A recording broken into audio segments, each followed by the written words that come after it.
Hello, welcome to the Minutemaker. Today, you can see that there is too much food and not a place to store it, so I will be making a fridge. So to start, you will need 3 1x3 bricks and stack them on top of each other. Place them down like so, and then 2 studs away, place another 1x3 brick. Then you will place one of these side bricks right here, side stud bricks, and then one of these, and then 1x2 plates, stack them on top of each other and put them there.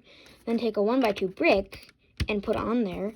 And then take a 1x3 plate, put it on there. Take a 4x4 plate, put it on top of that. Actually, not yet.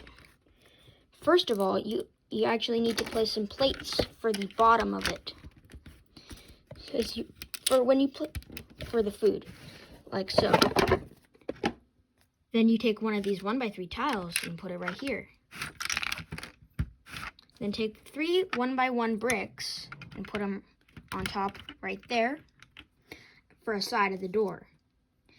Then you will place the brick piece. Then you will place the 1x4 and a 1x2 on top of that to secure it. Now we need the door. So for that, we use some of these connector pieces used by a pin. And then you place that on the side of it to resemble the fridge door. And there we go, a fridge for the minifigures.